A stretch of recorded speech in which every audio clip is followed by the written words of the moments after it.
Bayangkan betapa hancurnya hati seorang ibu ketika diusir oleh anaknya sendiri, tepat setelah suaminya dimakamkan.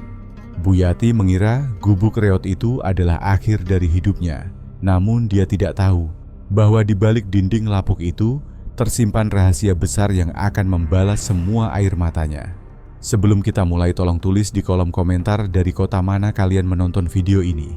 Angin subuh yang dingin terasa perih saat menyayat wajah Bu Yati, seolah angin itu ingin merobek sisa-sisa harga diri terakhir yang masih dimilikinya.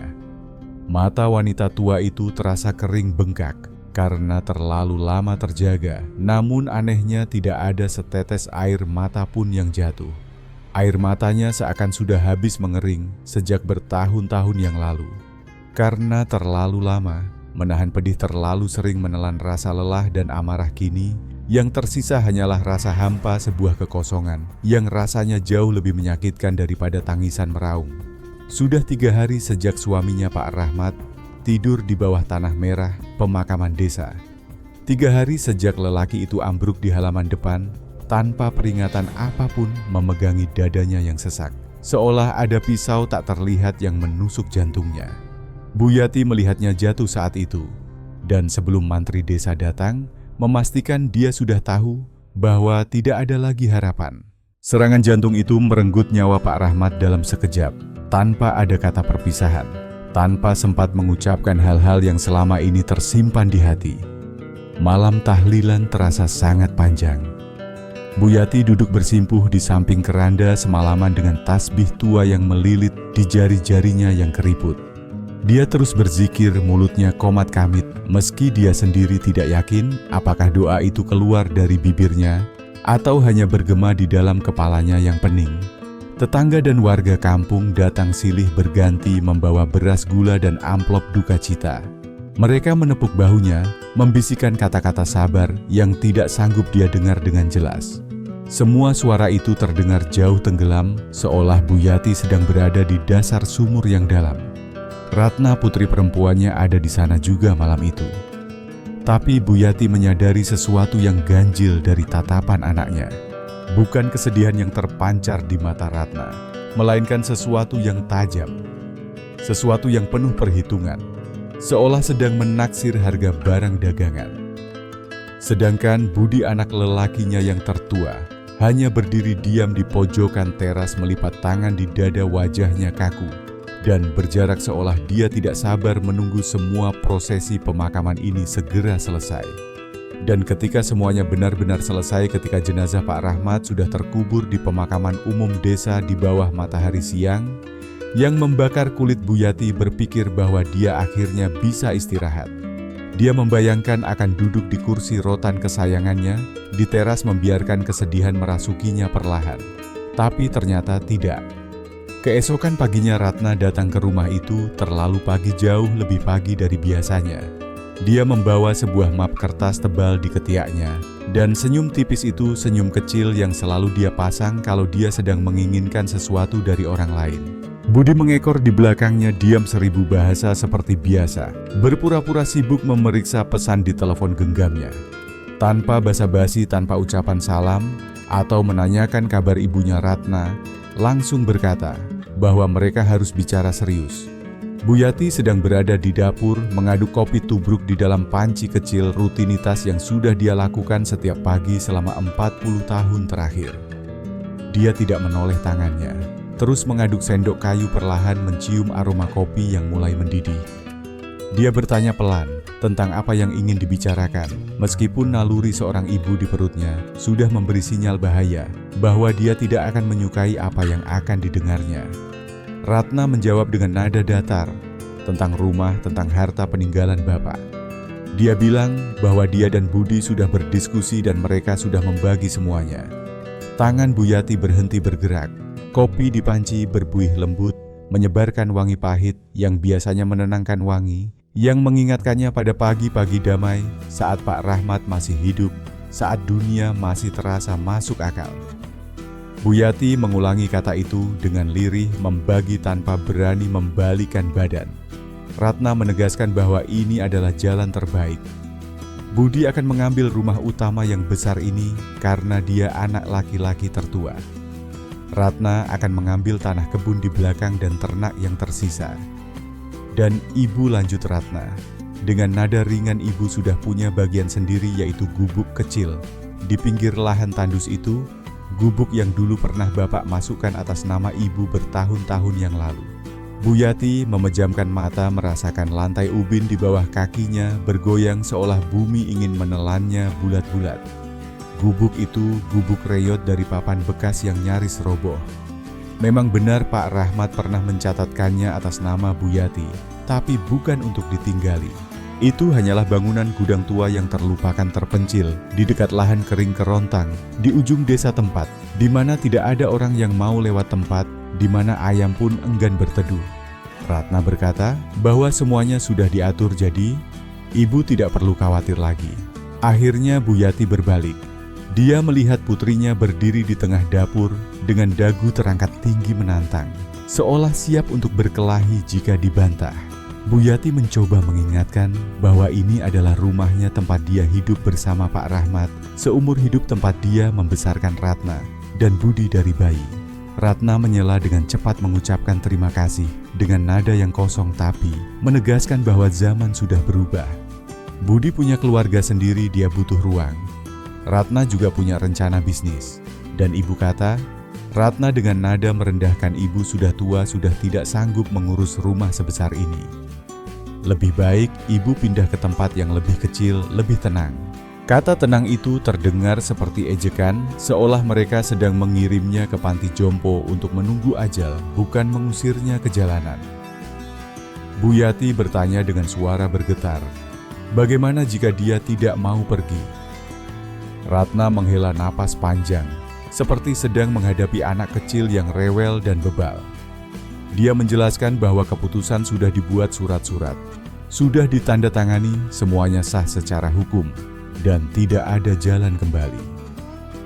Budi masih saja diam, matanya terpaku pada kertas-kertas di tangannya, tidak berani mengangkat wajah sedikit pun. Dasar pengecut batin, Bu Yati menjerit. Budi selalu begitu membiarkan adiknya melakukan pekerjaan kotor, sementara dia bersembunyi di balik kebisuan yang aman. Lalu Bu Yati teringat pada Rizky, cucu laki-lakinya. Suaranya pecah saat menanyakan nasib bocah itu. Apakah mereka juga akan membuang Rizky? Rizky masih tidur di kamar belakang. Dia adalah anak yang kurus pendiam yang selalu menempel pada Bu Yati seperti bayangan. Sejak ibunya putri bungsu Bu Yati pergi ke kota menjadi TKW dan tidak pernah kembali, Rizky tinggal bersama kakek dan neneknya. Dan sekarang setelah Pak Rahmat pergi, bocah malang itu hanya memiliki Bu Yati di dunia ini. Ratna menjawab enteng bahwa tentu saja Rizky ikut dengan neneknya itu adalah tanggung jawab Bu Yati, bukan urusan mereka. Bu Yati merasakan sesuatu patah di dalam dadanya. Bukan jantungnya, karena itu sudah hancur saat suaminya meninggal. Ini adalah sesuatu yang lebih mendasar, sebuah kepastian yang menyakitkan bahwa anak-anak yang dulu dia susui, dia gendong, dia jaga saat demam, kini tidak lagi menginginkannya. Dia sudah dianggap sampah beban yang harus dibuang. Ratna menyuruhnya berkemas, sekarang juga semakin cepat semakin baik. Dan begitulah kejadiannya. Bu Yati memasukkan sedikit barang yang dia miliki ke dalam tas pakaian tua yang resletingnya macet. Dia mengambil beberapa lembar baju lusuh, kain jarik batik halus yang dihadiahkan Pak Rahmat saat ulang tahun pernikahan mereka, sebuah foto usang mereka berdua saat masih muda, dan tasbih yang dia genggam semalaman. Hanya itu. Semua perabot, semua kenangan piring, gelas, kursi, semuanya harus ditinggal di rumah yang bukan lagi miliknya. Saat dia menyeret tas itu keluar ke halaman menggandeng tangan kecil Rizky yang bingung, Ratna sudah berdiri menunggu di pintu depan. Dia tidak mengucapkan salam. Perpisahan tidak ada pelukan, tidak ada air mata. Hanya tatapan dingin. Ketika Bu Yati melewati ambang pintu, Ratna mendorong tas itu keluar dengan kakinya, lalu membanting pintu kayu jati itu dengan keras. Suara dentuman pintu yang tertutup bergema di seluruh halaman, terdengar seperti vonis hakim yang mematikan. Dari dalam rumah, terdengar teriakan Ratna yang mengatakan bahwa pembagian warisan sudah selesai dan ibu hanya akan mengganggu di sini. Buyati mendekap kain jarik batik itu ke dadanya. Rizky memeluk pinggang neneknya, tubuh kecilnya gemetar. Dia tidak mengerti kenapa mereka diusir, tapi dia tahu sesuatu yang jahat baru saja terjadi. Para tetangga melihat kejadian itu. Mereka melihat Buyati berjalan tertatih keluar dari gerbang rumahnya sendiri untuk terakhir kalinya menyusuri jalan desa yang berdebu dengan cucunya. Orang-orang melihat tapi tidak ada yang berani bicara. Tidak ada yang mendekat karena di kampung semua orang tahu aturan tak tertulis. Jika ada sengketa warisan keluarga yang panas, lebih baik jangan ikut campur. Buyati tidak menangis. Air matanya benar-benar sudah habis. Tapi saat kakinya melangkah menjauh, dia merasakan sesuatu yang lain tumbuh di dalam hatinya. Bukan kesedihan melainkan amarah. Sebuah kemarahan yang dingin sunyi namun membara seperti bara api sekam yang tersembunyi di dalam dada. Coba tuliskan di kolom komentar apa yang akan kalian lakukan jika kalian diperlakukan seperti ini oleh anak kandung kalian sendiri. Perjalanan menuju gubuk tua itu terasa jauh lebih panjang dan menyiksa daripada yang diingat oleh Buyati. Setiap langkah kaki yang dia ambil menerbangkan debu jalanan yang tebal menempel di sandal jepitnya yang tipis, mengotori ujung kain roknya, dan membuat kulitnya terasa gatal. Rizky berjalan dalam diam, di sampingnya tangan kecil itu menggenggam tangan neneknya dengan sangat erat, seolah takut jika dia melepaskannya sedetik saja, dia akan hilang di telan bumi. Anak itu tidak bertanya apa-apa. Tapi genggaman tangannya yang berkeringat menceritakan semua ketakutannya. Anak-anak memang selalu tahu jika ada sesuatu yang salah, meskipun mereka tidak mengerti apa yang sebenarnya terjadi. Tas pakaian tua yang diseret Buyati terasa sangat berat, seolah berisi batu kali, bukan sekadar baju-baju lusuh. Buyati harus berhenti setiap beberapa ratus meter memindahkan tas itu dari tangan kanan ke tangan kiri sambil menyeka keringat yang bercucuran di dahinya dengan ujung selendang batiknya. Matahari kemarau sudah tinggi di atas kepala membakar tengkuk mereka tanpa ampun. Tidak ada satupun pohon rindang untuk berteduh di sepanjang jalan, setapak itu hanya ada hamparan tanah kering yang retak-retak rumput liar yang menguning mati, dan di kejauhan terlihat siluet samar bangunan bekas pabrik perkebunan tua yang berdiri seperti hantu dari masa lalu. Ketika akhirnya mereka sampai di depan gubuk itu, Buyati merasa napasnya tercekat di tenggorokan, seolah pasokan udara tiba-tiba berhenti. Kondisi gubuk itu ternyata jauh lebih buruk dari bayangan terburuknya sekalipun. Papan-papan kayu yang menjadi dindingnya sudah miring, beberapa bilik bambunya sudah lapuk dimakan rayap, dan lembabnya hujan bertahun-tahun. Atap seng di atasnya penuh dengan lubang karat, membiarkan cahaya matahari menusuk masuk ke dalam seperti jarum-jarum tajam.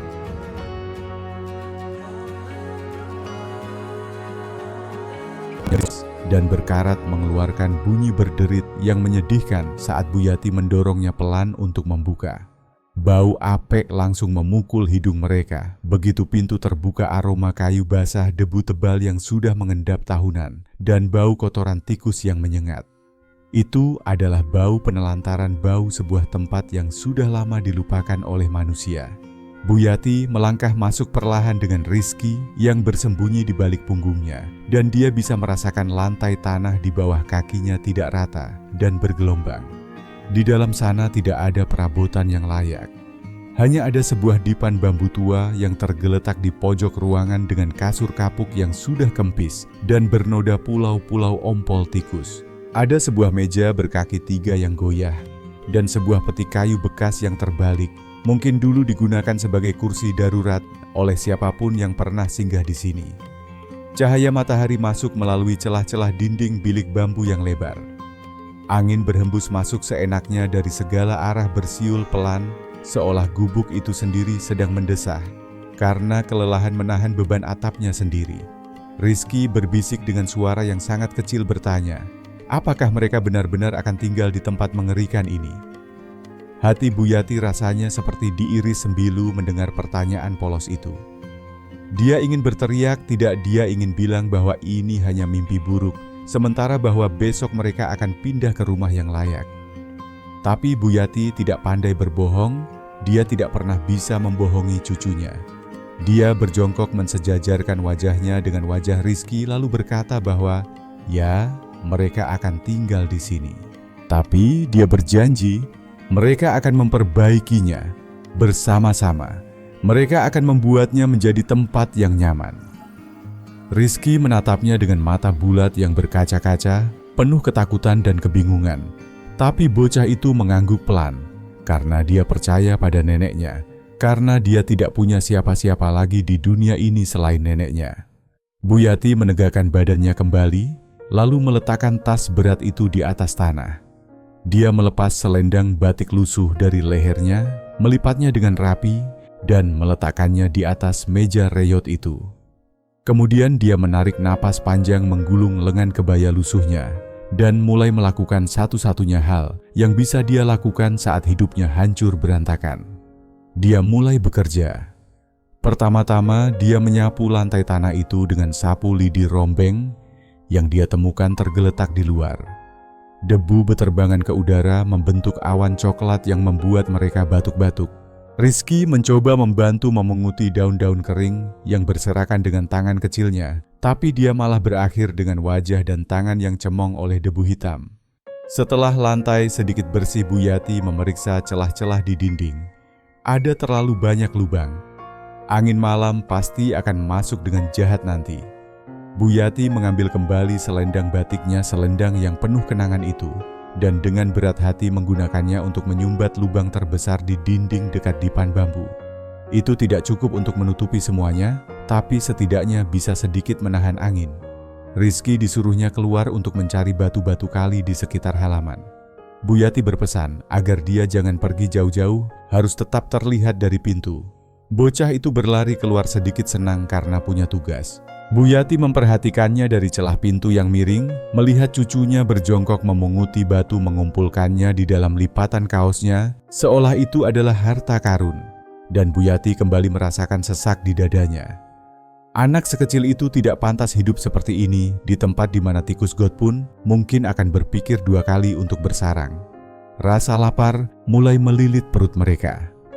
Buyati merogoh saku roknya, menghitung beberapa lembar uang ribuan yang tersisa uang receh yang dia simpan diam-diam selama berbulan-bulan untuk keperluan darurat.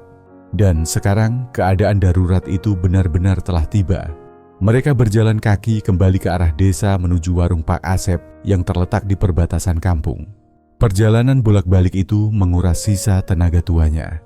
Di warung itu Pak Asep, seorang pria tua berpeci yang sudah mengenal Buyati sejak muda, menatapnya dengan pandangan iba saat memberikan uang kembalian. Dia bertanya lirih, apakah benar gosip yang beredar bahwa Buyati sekarang tinggal di gubuk dekat perkebunan tua? Buyati hanya mengangguk lemah. Tidak ada gunanya menyangkal.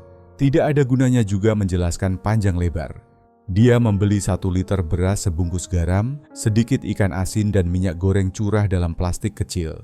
Hanya itu yang bisa dia beli. Matahari sudah mulai condong ke barat saat mereka kembali ke gubuk. Buyati membuat tungku darurat dari batu-batu yang dikumpulkan Rizky, menyusunnya di halaman samping gubuk. Dia bersusah payah mencari ranting kering di sekitar semak-semak. Tangannya gemetar karena lelah dan lapar saat mencoba menyalakan api. Setelah berkali-kali mencoba, akhirnya api menyala kecil di bawah panci gosong yang dia temukan di dalam gubuk. Dia merebus air, memasukkan beras, membuat bubur encer karena tidak punya cukup lauk untuk makan nasi padat. Ikan asin itu dibakarnya langsung di atas bara api. Malam turun dengan cepat di pinggiran desa yang sepi itu. Tanpa listrik, gubuk itu berubah menjadi gua yang gelap gulita. Buyati menyalakan satu-satunya lilin yang dia bawa, meletakkannya di atas meja goyah. Nyala api lilin itu menari-nari liar ditiup angin yang menerobos masuk dari celah dinding, menciptakan bayangan-bayangan menakutkan yang bergerak di sudut ruangan. Rizky berbaring di atas dipan bambu, meringkuk di bawah kain sarung tipis dan langsung tertidur karena kelelahan. Buyati duduk di lantai tanah, menyandarkan punggungnya yang pegal ke dinding bambu, menatap lilin yang meleleh perlahan. Dan saat itulah dia mendengarnya. Suara angin berhembus, tapi bukan angin biasa. Angin itu bersiul di antara celah-celah bambu dengan nada yang aneh, terdengar seperti bisikan kata-kata, seolah ada seseorang yang sedang berbicara tepat di balik dinding tipis itu. Bu Yati menahan napas jantungnya berdegup kencang melawan rusuknya. Lalu dia mendengarnya dengan jelas suara Pak Rahmat. "Cari di tempat yang tidak dilihat orang, Bu. Di situ Bapak simpan hakmu." Bulu kuduk Bu Yati meremang seketika. Dia melompat berdiri, matanya liar mencari ke sekeliling ruangan yang remang-remang, tapi tidak ada siapa-siapa di sana. Hanya ada suara jangkrik di luar dan angin yang terus masuk dan keluar membawa suara yang sangat dia kenal itu. Apakah dia mulai gila karena kesedihan? Apakah ini hanya halusinasi karena perutnya yang lapar dan hatinya yang hancur? Tapi suara itu terdengar lagi lembut, namun mendesak menyuruhnya mencari di tempat yang tidak dilihat orang. Bu Yati memeluk tubuhnya sendiri yang menggigil menatap sekeliling gubuk reot itu dengan pandangan baru. Apa maksud mendiang suaminya? Apa yang disembunyikan Pak Rahmat di tempat rongsokan yang terlupakan ini? Hari-hari berikutnya berubah menjadi perjuangan berat hanya untuk sekadar bertahan hidup. Bu Yati bangun jauh sebelum adzan subuh berkumandang di saat langit masih gelap gulita dan udara dingin menusuk hingga ke tulang sumsum. Gubuk reot itu sama sekali tidak bisa menyimpan panas. Angin malam yang jahat menerobos masuk lewat celah-celah dinding bambu yang renggang membawa hawa dingin dari tanah lapang yang kering. Meskipun dia sudah berusaha menyumbat lubang-lubang itu dengan kain perca atau kardus bekas yang dia temukan di jalan, rasanya percuma karena angin selalu menemukan jalan masuk yang baru. Rizky tidur meringkuk seperti bola terenggiling di bawah sarung tipisnya. Tubuh kecilnya menggigil meski dalam tidurnya. Bu Yati akan menyelimutinya lagi dengan lebih rapat, menumpuk kain jarik batiknya sendiri di atas tubuh cucunya. Lalu dia akan keluar untuk mencari ranting kayu demi menyalakan tungku.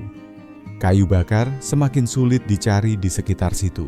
Setiap hari dia harus berjalan semakin jauh, masuk ke area semak belukar berduri di dekat perkebunan tua. Suatu pagi, saat sedang membungkuk memunguti ranting kering, Bu Yati berpapasan dengan Bu Minah, seorang pedagang sayur keliling yang biasa mangkal di pasar desa. Bu Minah menatapnya dari ujung kaki ke ujung kepala, dengan tatapan yang kini sering diberikan orang-orang padanya, tatapan kasihan yang bercampur dengan rasa ingin tahu yang menyakitkan. Bu Minah menggelengkan kepalanya pelan, lalu berkata dengan nada prihatin betapa teganya anak-anak Bu Yati melakukan hal sekeji itu. Bu Yati hanya mendekap erat ranting-ranting kayu di dadanya. Dia memilih diam. Dia tidak ingin membicarakan aib keluarganya. Dia tidak ingin orang-orang melihatnya sebagai korban yang menyedihkan.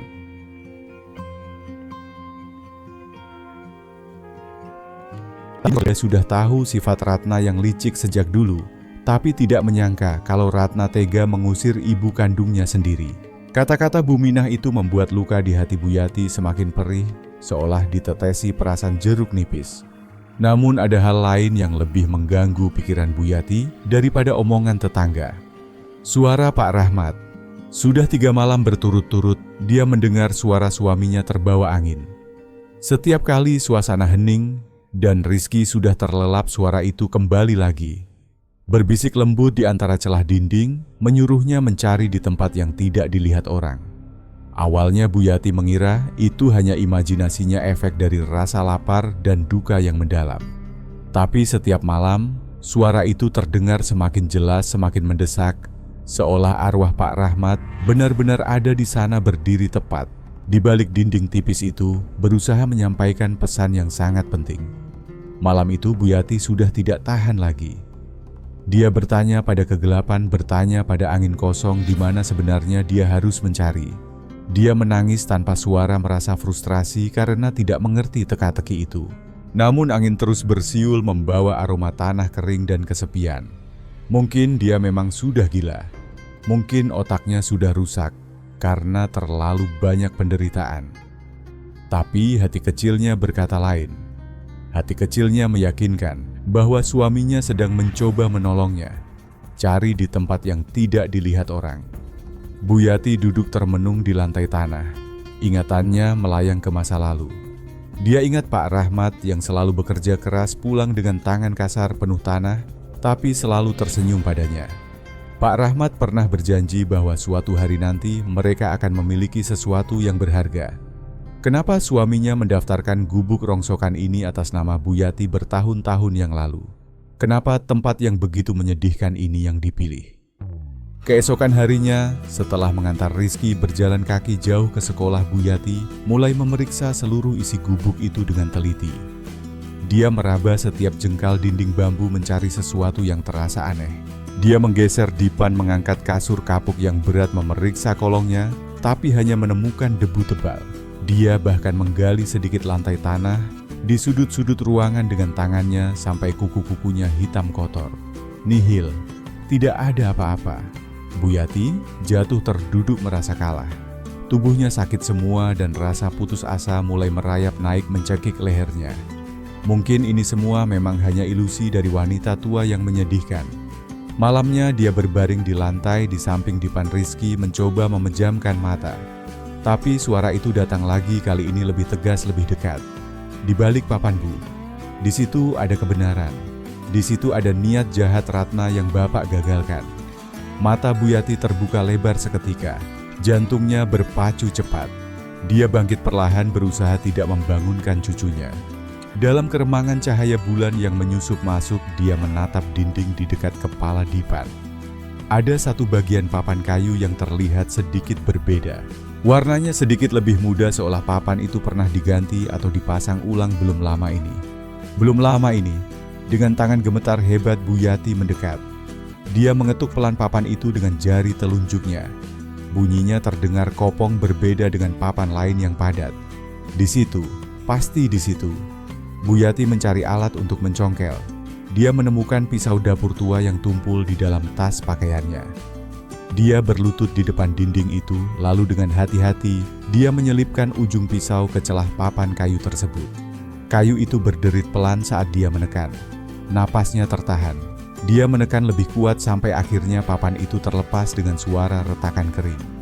Di balik papan itu terdapat sebuah rongga gelap, sebuah ruang rahasia kecil yang sengaja dibuat di antara kerangka dinding.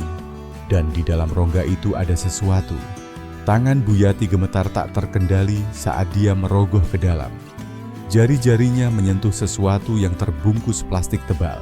Dia menariknya keluar perlahan seolah sedang memegang benda keramat. Benda itu cukup berat, dibungkus berlapis-lapis dengan kantong kresek hitam dan diikat kuat dengan tali rafia. Setelah membuka ikatannya dengan susah payah, dia melihat isinya. Ada sebuah amplop coklat besar yang tebal dan sebuah buku catatan tua bersampul keras yang sudut-sudutnya sudah melengkung. Bu Yati duduk bersimpuh di lantai tanah, meletakkan benda-benda itu di pangkuannya. Dia menatap Rizky, sekilas memastikan bocah itu masih tertidur pulas. Lalu dengan tangan yang masih gemetar, dia membuka amplop coklat itu terlebih dahulu. Isinya adalah tumpukan kertas. Kertas-kertas resmi dengan stempel basah. Dia menyalakan lilin lagi agar bisa membaca dengan jelas. Saat matanya menyusuri baris demi baris tulisan di kertas itu, napasnya tercekat. Itu adalah sertifikat hak milik tanah. Asli. Dan di sana tertulis jelas, pemilik tanah perkebunan luas di belakang desa itu beserta bangunan rumah utama bukanlah atas nama Pak Rahmat, melainkan sudah dibalik nama menjadi atas nama Bu Yati Sumiati. Ada juga surat wasiat yang ditandatangani di hadapan notaris menyatakan bahwa seluruh aset jatuh ke tangan istrinya, bukan anak-anaknya. Tanggal surat itu tertulis 5 tahun yang lalu. Air mata mulai menggenang di pelupuk mata Bu Yati, tapi dia menahannya. Dia beralih ke buku catatan tua itu. Dia mengenali tulisan tangan suaminya yang miring dan kasar. Di halaman pertama ada sebuah surat yang ditujukan untuknya tertanggal hanya 2 bulan sebelum Pak Rahmat meninggal. Bu Yati membaca surat itu dengan dada sesak. "Istriku sayang, jika ibu membaca ini berarti Bapak sudah tidak ada dan ketakutan Bapak benar-benar terjadi. Ratna sudah melakukan apa yang Bapak duga. 3 bulan lalu, Bapak tidak sengaja mendengar Ratna bicara dengan Budi di teras belakang. Mereka pikir Bapak sedang tidur siang. Ratna bilang dia harus memaksa Bapak memindahkan nama sertifikat sebelum Bapak mati. Dia bilang kalau tanah itu jatuh ke tangan ibu-ibu, tidak akan becus mengurusnya. Ratna berencana mengusir ibu segera setelah bapak pergi. Buyati merasa perutnya mual membaca kekejaman itu.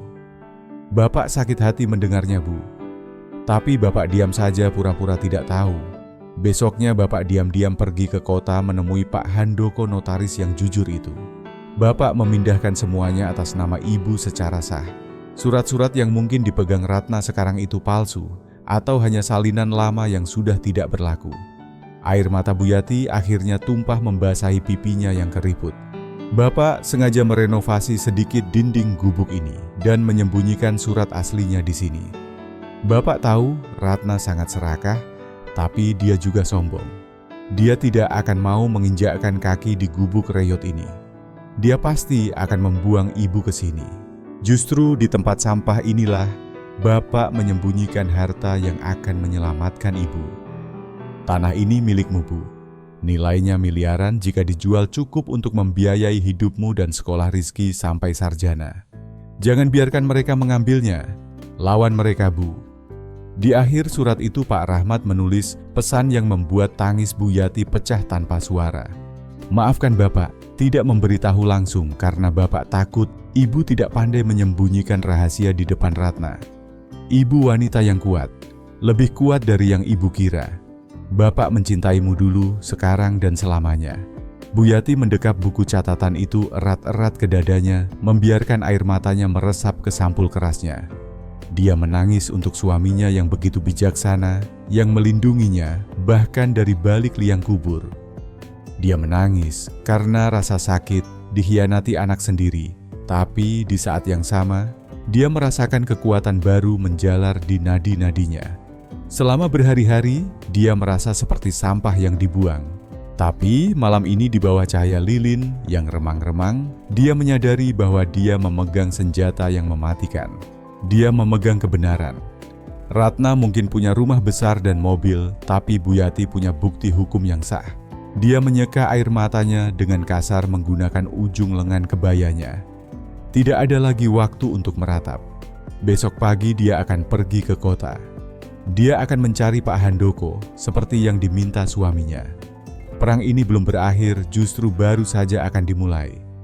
Buyati menyembunyikan kembali bungkusan itu di tempat yang lebih aman, diselipkannya di dalam sarung bantal kumal miliknya, lalu dia membaringkan tubuhnya di samping Rizky. Malam itu, untuk pertama kalinya sejak suaminya meninggal, Buyati tidak merasa takut pada masa depan. Di luar sana, angin masih bertiup kencang. Tapi kini suaranya tidak lagi menakutkan, melainkan terdengar seperti sorak-sorai dukungan dari suaminya. Besok desa ini akan gempar. Matahari pagi itu bersinar dengan cahaya yang berbeda di mata Buyati, tidak lagi suram melainkan penuh dengan harapan yang menyala-nyala. Dia bangun jauh lebih pagi dari biasanya, meski tubuh tuanya masih terasa sakit akibat tidur di lantai tanah yang keras. Dengan gerakan cepat, dia mengambil bungkusan plastik berisi dokumen rahasia itu dari dalam sarung bantalnya, lalu melilitkannya dengan hati-hati. Menggunakan kain stagen di pinggangnya, memastikan surat-surat berharga itu menempel erat di tubuhnya, tertutup rapat di balik kebaya lusuhnya. Rizky terbangun saat mendengar suara kresek plastik mengucek matanya yang masih lengket karena kantuk. Bocah itu bertanya dengan suara serak, apakah hari ini dia harus pergi ke sekolah lagi? Buyati menggeleng tegas lalu tersenyum lembut sambil merapikan rambut cucunya. Dia berkata bahwa hari ini libur dulu karena mereka memiliki urusan yang jauh lebih penting daripada pelajaran matematika, urusan untuk mengambil kembali hak mereka yang dirampas. Mereka berjalan menuju pusat desa dengan langkah yang mantap. Jantung Buyati berdegup kencang setiap kali berpapasan dengan warga kampung. Dia merasa seolah semua orang bisa melihat rahasia yang dia bawa di balik bajunya. Tapi dia menegakkan kepala, mencoba terlihat tegar. Tujuan pertama mereka adalah masjid desa. Di sana Pak Ustadz Malik sedang menyapu halaman masjid yang penuh dengan daun mangga kering. Lelaki parubaya yang bijaksana itu menghentikan kegiatannya saat melihat Buyati datang dengan wajah pucat, namun sorot mata yang tajam. Tanpa banyak bicara, Pak Ustadz mempersilakan mereka masuk ke serambi masjid yang sejuk. Di tempat yang suci itu dengan suara bergetar menahan tangis Buyati menceritakan segalanya. Dia menceritakan tentang suara gaib suaminya, tentang dinding gubuk yang berongga, dan tentang surat wasiat yang dia temukan. Pak Ustadz mendengarkan dengan seksama, sesekali mengucap istighfar mendengar kelicikan yang dilakukan anak-anak kandung Buyati. Ketika Buyati menunjukkan dokumen-dokumen itu, Pak Ustadz memeriksanya dengan teliti. Wajahnya berubah serius, lalu dia mengangguk pelan. Dia menegaskan bahwa ini adalah kebenaran yang nyata, sebuah amanah dari almarhum yang wajib diperjuangkan. Pak Ustadz berkata bahwa Buyati tidak boleh mundur karena membiarkan kezaliman merajalela sama saja dengan mendukungnya. Dengan restu dan doa dari Pak Ustadz, Buyati merasa jauh lebih kuat. Pak Ustadz kemudian mengantarnya menuju rumah Pak Handoko, seorang notaris dan pengacara senior yang tinggal tidak jauh dari balai desa. Pak Handoko adalah kawan lama Pak Rahmat, orang yang jujur dan disegani di kampung itu. Kantor Pak Handoko penuh dengan tumpukan buku hukum yang tebal, aroma kopi hitam, dan kertas tua memenuhi ruangan. Saat Pak Handoko membaca surat wasiat dan melihat sertifikat tanah asli itu, matanya membesar di balik kacamata tebalnya. Dia mengenali tanda tangannya sendiri di dokumen itu, dan ingatan tentang Pak Rahmat yang datang diam-diam 5 tahun lalu kembali muncul di benaknya. Pak Handoko melepaskan kacamatanya menatap Buyati dengan pandangan hormat. Dia berkata dengan suara berat bahwa dokumen ini sah legal dan sangat kuat di mata hukum. Apa yang dipegang Ratna saat ini kemungkinan besar adalah sertifikat palsu atau sertifikat lama yang sudah dibatalkan nomor serinya di Badan Pertanahan. Namun Pak Handoko juga memberi peringatan keras. Dia bilang bahwa jalan di depan tidak akan mulus. Ratna dan Budi pasti tidak akan menyerah begitu saja.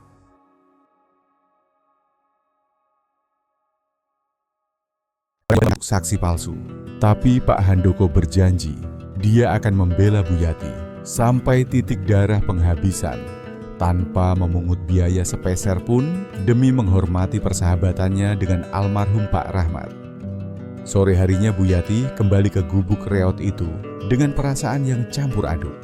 Ada rasa lega yang luar biasa, tapi juga ketegangan yang mencekam, karena dia tahu badai pasti akan segera datang. Benar saja dugaan Buyati. Matahari belum tenggelam sepenuhnya ketika sebuah mobil mewah berwarna hitam berhenti di jalan tanah berdebu di depan gubuk. Pintu mobil terbanting keras dan Ratna turun dengan wajah merah padam menahan amarah.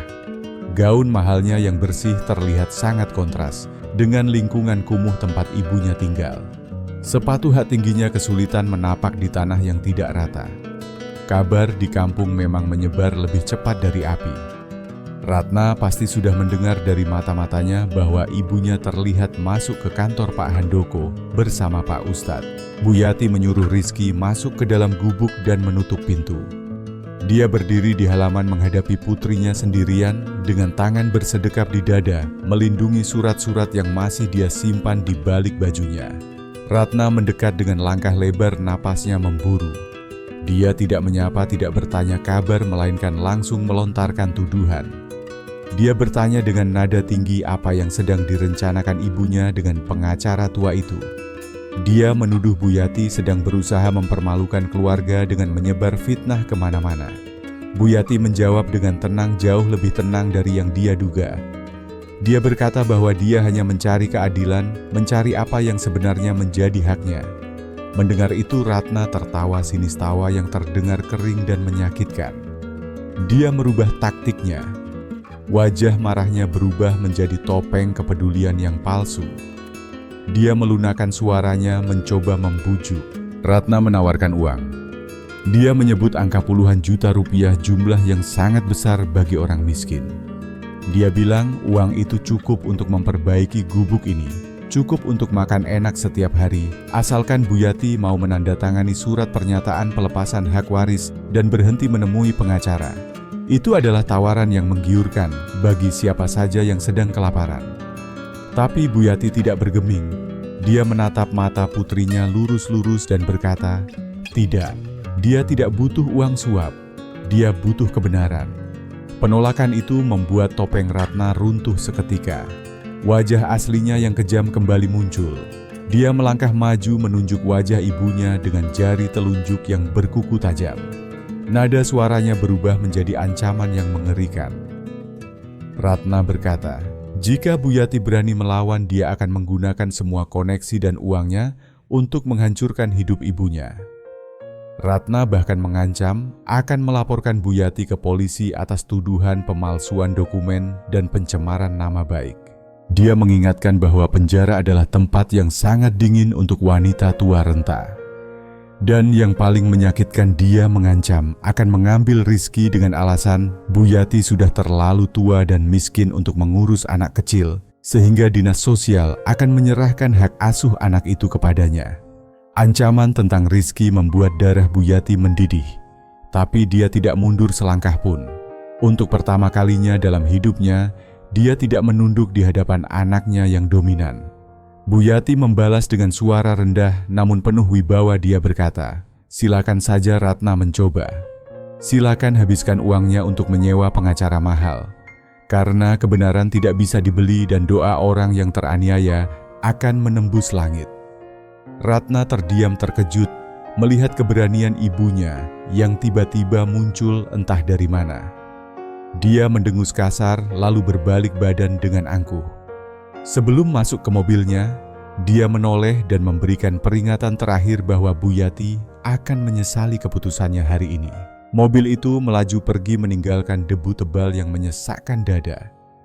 Bu Yati berdiri mematung sampai suara mesin mobil menghilang di kejauhan. Kakinya lemas seketika dan dia jatuh terduduk di tanah. Tangannya meraba dada merasakan detak jantungnya yang tidak karuan. Perang sudah resmi dimulai dan musuhnya adalah darah dagingnya sendiri. Namun di balik rasa takut itu ada keyakinan yang tumbuh semakin kuat bahwa dia tidak sendirian arwah suaminya dan Tuhan ada di sisinya. Malam itu setelah mobil mewah Ratna menghilang di tikungan jalan, suasana di gubuk tua itu berubah menjadi sangat mencekam. Bu Yati tidak bisa memejamkan matanya barang sedetik pun, meskipun tubuh rentanya sudah berteriak minta istirahat.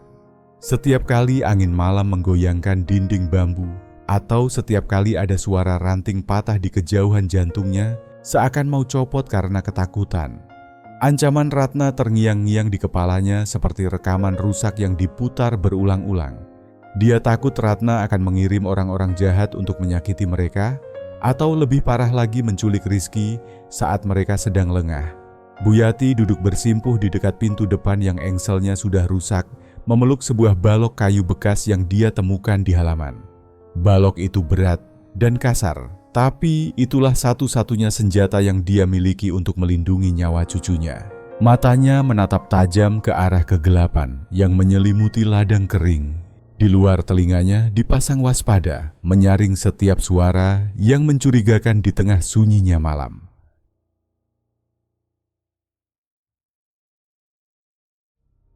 Napasnya terdengar teratur dan damai, sama sekali tidak menyadari bahaya yang sedang mengintai di luar sana.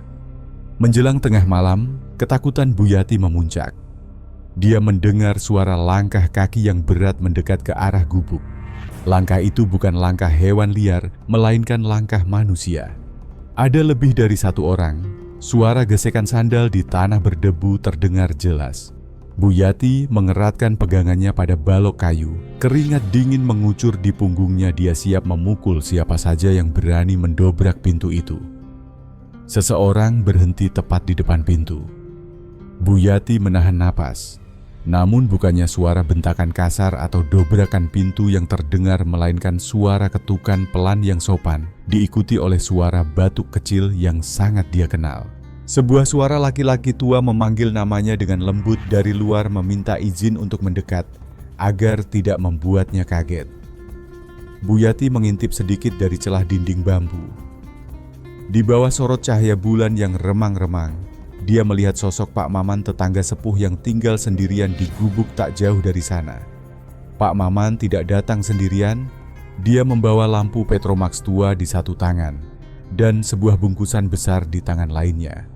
Dengan tangan gemetar, karena lega Bu Yati membuka pintu. Pak Maman tersenyum menenangkan wajahnya yang keriput terlihat tulus di bawah cahaya lampu minyak. Dia berkata bahwa dia melihat mobil Ratna datang tadi sore dan dia tahu Bu Yati pasti sedang ketakutan sendirian. Pak Maman menyerahkan bungkusan itu, isinya adalah nasi hangat dan lauk sederhana yang baru saja dimasak serta beberapa ikat kayu bakar kering yang sangat berharga di musim kemarau ini. Orang tua itu berkata dengan tegas bahwa malam ini dia tidak akan pulang ke rumahnya sendiri. Dia menggelar tikar pandan usang di teras depan gubuk Bu Yati, lalu duduk bersila di sana sambil memegang tongkat kayunya. Dia berjanji akan berjaga di situ sampai matahari terbit, memastikan tidak ada satupun orang suruhan Ratna yang berani menyentuh gubuk ini. Air mata Bu Yati menetes tanpa bisa ditahan. Dia ingin menolak karena tidak ingin merepotkan, tapi Pak Maman bersikeras. Dia bilang bahwa tetangga adalah saudara terdekat dan membiarkan janda tua diganggu oleh anaknya sendiri adalah dosa besar bagi orang sekampung. Pagi harinya keajaiban kecil lainnya terjadi. Saat Bu Yati sedang menyapu halaman dengan perasaan yang jauh lebih tenang, dia melihat rombongan orang berjalan kaki menuju gubuknya.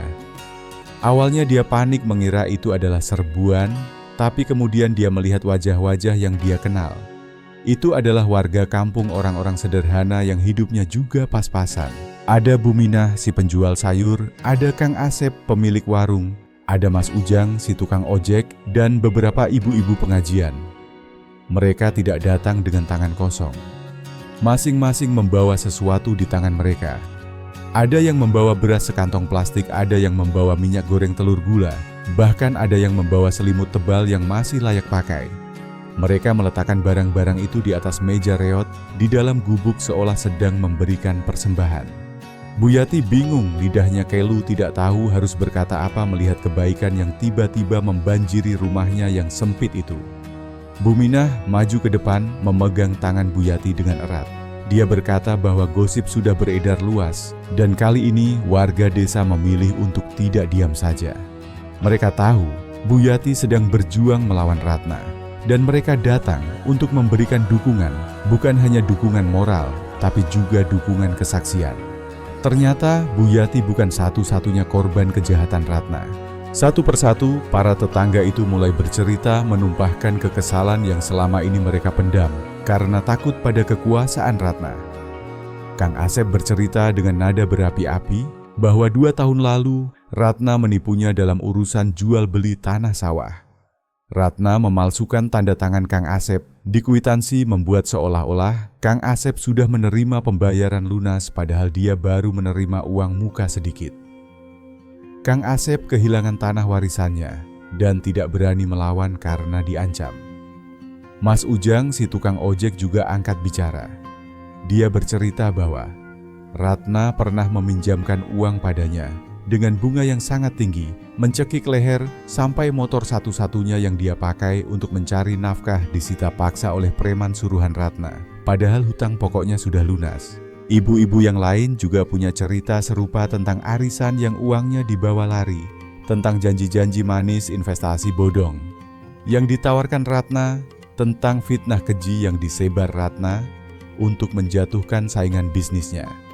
Bu Yati mendengarkan semua itu dengan mulut ternganga. Dia tahu putrinya ambisius, tapi dia tidak menyangka bahwa Ratna sudah berubah menjadi monster yang memangsa tetangganya sendiri. Ternyata selama ini Ratna membangun kekayaannya di atas penderitaan orang-orang kecil di desa ini. Pak Maman yang sedari tadi mendengarkan dari pojok ruangan akhirnya angkat bicara dengan suara beratnya. Dia berkata bahwa semua kesaksian ini adalah senjata. Jika Pak Handoko sang pengacara tahu bahwa Ratna memiliki pola perilaku penipuan yang berulang ini, akan sangat membantu kasus Bu Yati di mata hukum. Ini akan membuktikan bahwa memalsukan surat wasiat Pak Rahmat bukanlah hal yang mustahil dilakukan oleh Ratna. Mereka semua sepakat.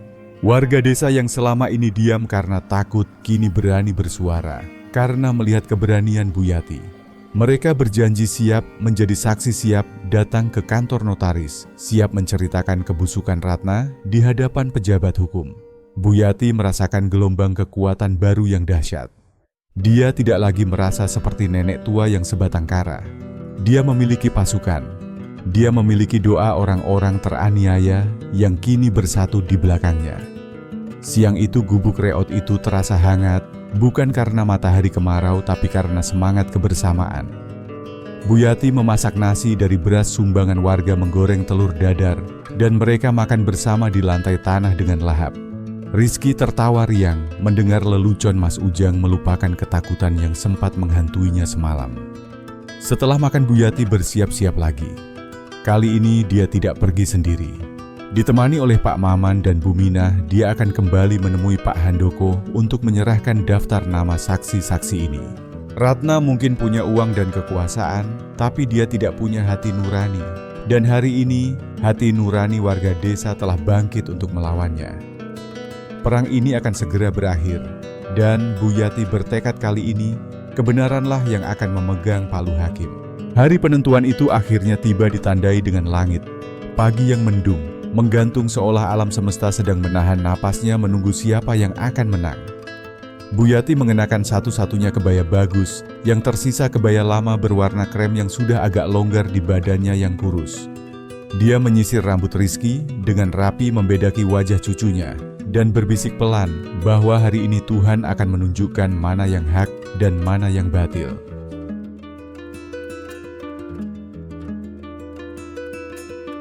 Di pusat kecamatan, di belakang Buyati berbaris puluhan warga desa yang setia. Pak Maman memimpin di depan dengan tongkat kayunya, diikuti oleh Bu Minah, Kang Asep, dan tetangga-tetangga lain yang pernah disakiti oleh Ratna. Mereka berjalan dalam diam, menciptakan barisan solidaritas yang menggetarkan hati siapa saja yang melihatnya. Sesampainya di halaman kantor notaris yang luas, sebuah mobil sedan hitam mengkilap sudah terparkir sombong di sana. Ratna berdiri di teras mengenakan kacamata hitam lebar dan tas bermerek, ditemani oleh Budi yang tampak gelisah dan seorang pengacara mahal dari kota yang sibuk membenahi dasinya. Ketika Ratna melihat ibunya datang dengan rombongan warga kampung yang berpakaian lusuh, bibirnya menyunggingkan senyum meremehkan. Dia mengira ibunya membawa massa untuk membuat keributan fisik, sebuah tindakan yang menurutnya kampungan dan putus asa. Sidang mediasi itu dipimpin langsung oleh pejabat notaris senior, disaksikan oleh perwakilan dari kantor pertanahan dan Bapak Kepala Desa. Ruangan itu terasa sesak dan panas, dipenuhi ketegangan yang bisa meledak kapan saja. Pengacara Ratna membuka suara lebih dulu dengan nada bicara yang cepat dan penuh istilah hukum yang rumit. Dia meletakkan tumpukan berkas di atas meja. Dia mengklaim bahwa Pak Rahmat sebelum meninggal telah secara lisan dan tertulis menyerahkan pengelolaan aset kepada anak-anaknya, mengingat usia Buyati yang sudah sepuh dan dianggap pikun. Ratna duduk dengan dagu terangkat, yakin sekali bahwa dia akan menang mudah hari ini. Giliran Pak Handoko, pengacara Buyati, untuk bicara. Lelaki tua berkacamata tebal itu tidak banyak gaya. Dia berdiri dengan tenang, lalu mengeluarkan bungkusan plastik yang ditemukan Buyati di dalam dinding gubuk. Suasana ruangan mendadak hening saat Pak Handoko membuka bungkusan itu dan meletakkan dokumen-dokumen tua di hadapan pejabat notaris. Pak Handoko menjelaskan dengan suara bariton yang berwibawa bahwa ini adalah sertifikat hak milik asli dan surat wasiat akta notariil yang dibuat 5 tahun lalu, yang secara spesifik membatalkan semua surat kuasa sebelumnya. Dokumen ini disembunyikan oleh almarhum karena dia tahu ada upaya manipulasi dari pihak keluarga sendiri. Wajah Ratna yang tadinya angkuh perlahan memucat saat notaris memeriksa dokumen itu dengan kaca pembesar. Tanggal di dokumen Buyati jauh lebih baru daripada dokumen fotokopi yang dibawa Ratna. Stempelnya basah dan sah. Hantaman telak berikutnya datang dari warga desa. Pak Handoko menyerahkan berkas tambahan berisi puluhan tanda tangan dan kesaksian tertulis dari para tetangga tentang rekam jejak penipuan yang dilakukan Ratna selama ini. Kang Asep dan Bu Minah bahkan maju ke depan memberikan kesaksian lisan tentang bagaimana Ratna memalsukan tanda tangan mereka di masa lalu. Ruangan itu menjadi gaduh. Pejabat notaris menggelengkan kepala menatap Ratna dengan pandangan tajam penuh selidik.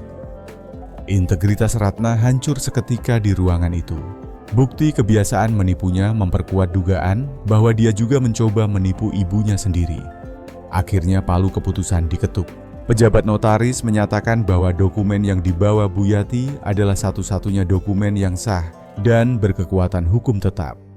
Tanah perkebunan rumah utama dan seluruh aset Pak Rahmat mutlak jatuh ke tangan Bu Yati. Ratna dan Budi tidak memiliki hak sepeser pun, kecuali jika ibunya berbelas kasih memberikannya. Lebih parah lagi, perwakilan kantor pertanahan menyatakan akan memproses dugaan pemalsuan dokumen yang dilakukan pihak Ratna ke jalur pidana. Ratna menjerit histeris, dia mencoba memaki, menyalahkan pengacaranya, menyalahkan Budi, bahkan menyalahkan ibunya. Tapi tidak ada yang mendengarnya lagi. Budi hanya tertunduk lesu menyadari bahwa kepengecutannya telah menghancurkan masa depannya sendiri. Bu Yati menatap anak-anaknya dengan tatapan nanar, tidak ada rasa senang di hatinya, hanya rasa lega yang bercampur sedih. Dia menang, tapi dia kehilangan anak-anaknya selamanya. Bu Yati keluar dari gedung itu disambut sorak-sorai warga desa. Rizky memeluk kakinya erat-erat menangis bahagia. Matahari siang akhirnya menembus awan mendung menyinari wajah keriput Bu Yati yang kini tampak bersinar damai. Bulan-bulan berlalu setelah kejadian itu. Ratna kabur dari desa karena malu dan takut dipenjara. Kabarnya dia pindah ke pulau lain. Budi hidup, luntang-lantung hartanya habis untuk membayar hutang gaya hidupnya. Sementara itu, gubuk reot di pinggir desa itu tidak ditinggalkan. Bu Yati menolak pindah ke rumah besar. Dia justru menggunakan uang hasil sewa perkebunan untuk merenovasi gubuk itu. Dinding bambu yang bolong diganti dengan tembok bata yang kokoh namun sederhana. Atap seng yang bocor diganti dengan genteng tanah liat yang sejuk. Lantai tanah kini sudah dikeramik putih bersih. Gubuk itu berubah menjadi rumah mungil yang asri dikelilingi kebun sayur yang subur dan kandang ayam yang ramai. Rizky tumbuh sehat, dia bisa bersekolah dengan seragam baru dan sepatu yang layak. Setiap sore teras rumah itu selalu ramai oleh tetangga yang datang bertamu minum kopi dan makan pisang goreng buatan Bu Yati.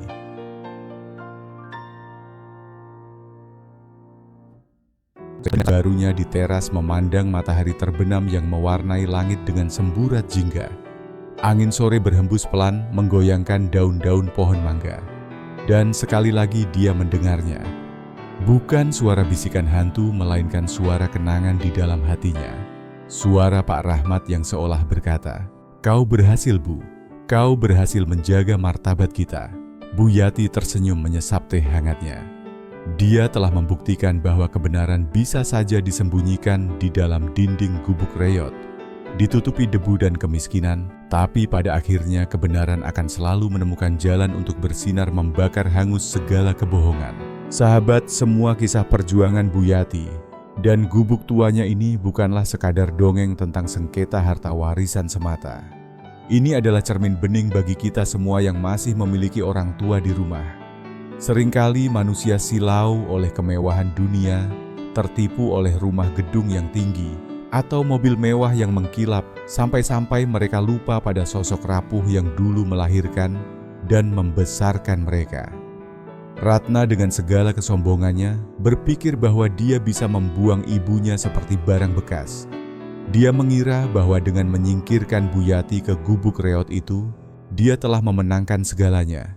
Namun dia lupa satu hal yang paling mendasar. Dia lupa bahwa doa seorang ibu mampu menembus langit ketujuh tanpa penghalang. Dan air mata orang tua yang teraniaya bisa berubah menjadi badai dahsyat yang menghancurkan hidup anaknya sendiri dalam sekejap. Di sisi lain, Pak Rahmat mengajarkan kita tentang cinta yang sejati. Cinta yang melindungi, cinta yang berpikir jauh ke depan. Bahkan dari balik liang kubur, kasih sayangnya tetap menjadi perisai yang kokoh bagi istri dan cucunya. Dia membuktikan bahwa kebenaran itu seperti emas. Meski disembunyikan di dalam lumpur, meski ditaruh di balik dinding bambu yang lapuk, dia akan tetap bersinar saat waktunya tiba. Semoga kisah ini menjadi pengingat bagi kita untuk selalu memuliakan orang tua selagi mereka masih ada, karena keriduan Tuhan terletak pada keriduan orang tua. Jika kisah ini menyentuh hati kalian, dan kalian ingin terus mendapatkan pelajaran hidup yang berharga seperti ini, saya mengundang kalian untuk menjadi bagian dari keluarga besar channel ini.